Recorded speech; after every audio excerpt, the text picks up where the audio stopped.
Hello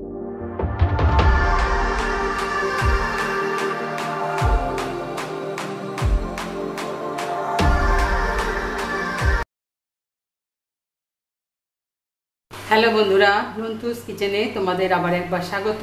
আজকে আমি তোমাদের কাছে একটা চিকেনের প্রিপারেশন নিয়ে এসেছি।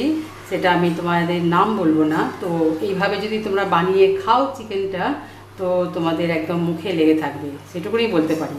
ঠিক আছে বন্ধুরা? আচ্ছা দেখো, আমি কড়াইয়ের মধ্যে এই বেরেস্তাটা মানে দুটো পেঁয়াজকে আমি বেরেস্তা করে নিয়েছি। ওই বেরেস্তাটা দেখো, এখানে কোনো তেল নেই, কোনো তেল এত নেই। বেরেস্তা করার পর তেলটা আমি ছড়িয়ে নিয়েছি। নিয়ে এই যে বেরেস্তাটা দেখছো, বেরেস্তাটা আমি এখানে আবার দিয়ে দেব। এখানে আমি বেরেস্তাটা দিয়ে দিয়েছি। ঠিক আছে, এবার দেখো এখানে আমি বোনলেস চিকেন নিয়েছি। তুমি উইথ বোনও নিতে পারো, কোনো অসুবিধা নেই। এটাকে আমি শুধু টক দই দিয়ে মেখে রেখেছিলাম। বোনলেস পিসগুলোকে ছোটো ছোটো করেছি এরকম সাইজের করে, সেটাকে শুধু টক দই দিয়ে মেখে রেখেছিলাম। ওটাকে আমি এখানে দিয়ে দেব।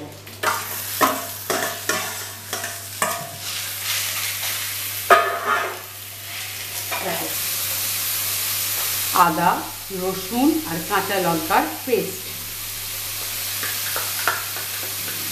ঠিক আছে, সেটা আমি এক চামচা মতো আমি এখানে দিয়ে দিয়েছি।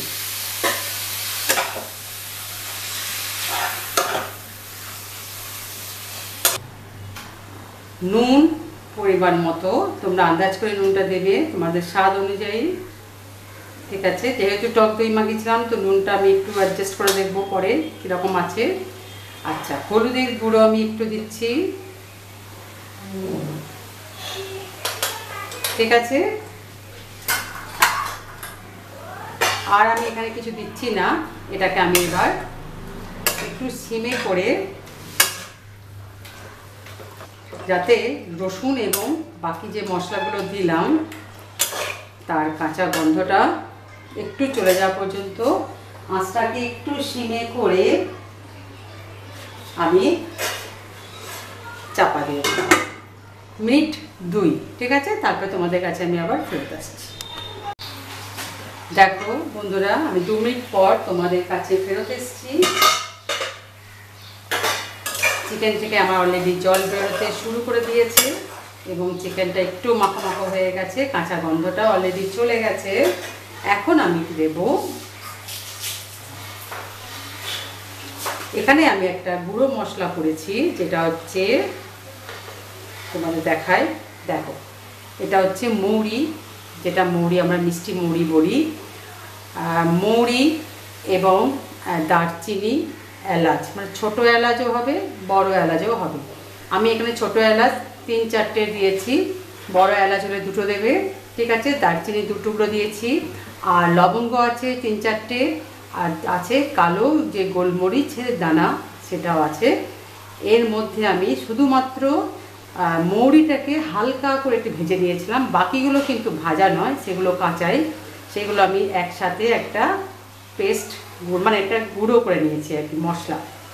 এটাই হচ্ছে এর মেন একটা মশলা। খুব সুন্দর একটা মৌরি ফ্লেভার আসবে, এবং দারচিনি, লবঙ্গ, এলাচ আর গোলমরিচ সেটারও একটা ভালো একটা ফ্লেভার আছে। বুঝতে পেরেছ? এটা দিয়ে তুমি মাংসটা করবে, খেয়ে দেখবে তোমরা, মানে একদম নতুন স্বাদের একটা মাংস রান্না, খুব সুন্দর লাগবে খেতে। আচ্ছা, এই মশলাটা দেওয়ার পরে এটাকে আমি আরও 1 মিনিট মতো হতে দেবো, স্ট্যান্ডিং টাইমে, জাস্ট মিডিয়াম আছে। ওকে, তারপরে আমি আবার তোমাদের কাছে ফেরত আসছি। আচ্ছা দেখো বন্ধুরা, আমি 1 মিনিট পর ফেরত এসেছি। একটা ভীষণ সুন্দর একটা ফ্লেভার আসছে। মৌরি, দারচিনি, এলাচ, লবঙ্গ, গোলমরিচের যে একটা গুঁড়ো দেওয়া হয়েছে, তার একটা গন্ধ বেরোচ্ছে। আচ্ছা দেখো, এখানে আমি যে বেরেস্তা ভাজার যে তেলটা আছে ওটা আমি এখানে একটু অ্যাড করছি।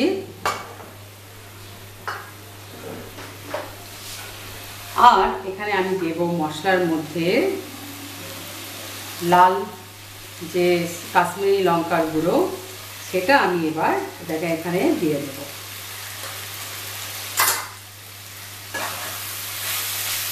এখানে আমি একটু জল অ্যাড করব,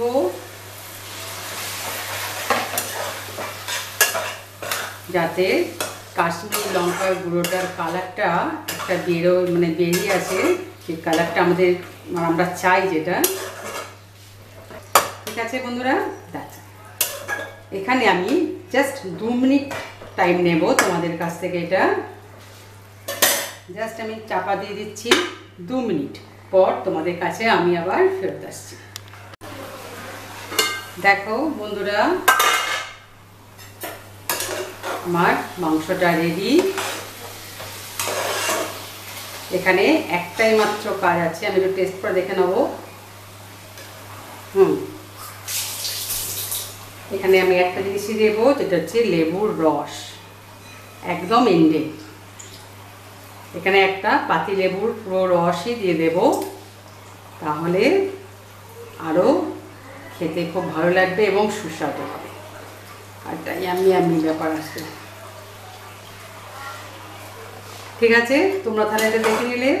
এইভাবে যদি মাংস যে কোনো বোনলেস বা বোন উইথ বোন তোমরা যদি এইভাবে রান্না করো, আর যে মশলাটা আমি ব্যবহার করেছি ওটা আমি ডেসক্রিপশন বক্সের মধ্যে দিয়ে দেব, তোমাদের যদি কোনো অসুবিধা হয় তো ওখান থেকে দেখে নিতে পারবে। ঠিক আছে বন্ধুরা, তাহলে এটা তোমরা করছো এবং বানিয়ে খাচ্ছ। আমাকে ছোট্ট করে লাইক বা কমেন্টের দ্বারা জানিও কেমন লাগলো।